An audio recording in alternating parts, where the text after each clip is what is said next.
पवित्र हिंदू नववर्ष अवसर में विशाल बाइक शोभायात्रा और साधुसंत पूजन करा जायथिला। विशाल शोभायात्रा पर गोमाता पूजन सह साधुसंत पूजन आयोजित होइथिला। श्रीराम महायज्ञ समिति तरफ आयोजित यह बाइक शोभायात्रा भद्रक सहरर गांधी पड़िया ठारू आरंभ होइथिला। हजार हजार संख्यक रामभक्त बाइक शोभायात्रा रे बाहरी विष्णुपुर पंचायत अधीन हसनपुर ठारे पहुंचीथिले। सेठारे गोमातांक पूजार्चना करा जायथिला। राज्यर विभिन्न स्थानरू आसीथिबा साधु संत माने सामिल हेबा परे सेमानकु मध्ये पूजार्चना करा जायथिला। आज राष्ट्रीय नववर्ष अवसर मु समस्त शुभेच्छा जनाऊँ, अभिनंदन जनाऊँ।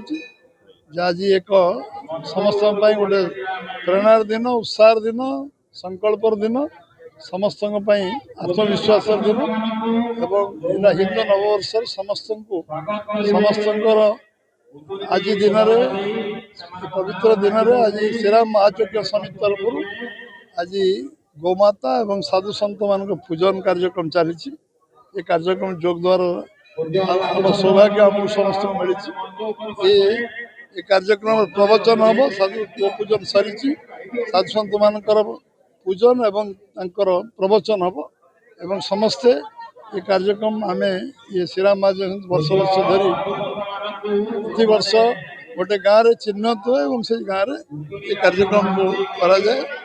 समस्ते स्वागत संबोधन जो आज कर समस्त को मु धन्यवाद दूची एवं आज जो मैंने साधु संत मु प्रणिपात कर साधु संत जो जोग देते प्रणिपात कर जो गो पूजन आज जो मैंने आयोजन कर गोमाता समस्त आम समस्त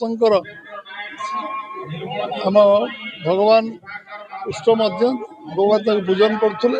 तेणु ये एक पवित्र कार्यक्रम। ये कार्यक्रम में समस्त आम मानसिक शांति मिली। आगामी जो कार्यक्रम आगामी दिन में श्रीराम 7 दिन धरी महाडंबर महोत्सव पालन हम, नगर संकीर्तन पर्यंत हम, महिला कलश यात्रा आरंभ हम, बाल बजरंगी साइकिल शोभायात्रा 22 तारीख हम।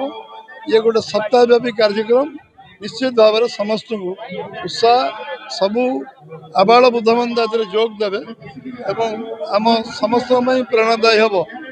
एवं ये द्वितीय कार्यक्रम गणदौड़ पर यहाँ तृतीय 22 तारीख दिन बाल बजरंगी साइकिल शोभायात्रा कुनि कुनि आम पिला शिशु मैंने जी शेष दिन नगर संकीर्तन आबाल बुद्धबंता छोटू बड़ 90 वर्ष पर्यटन वयस्क लोक कुनि कुनि पिला समस्त ए महोत्सव को सफल करे।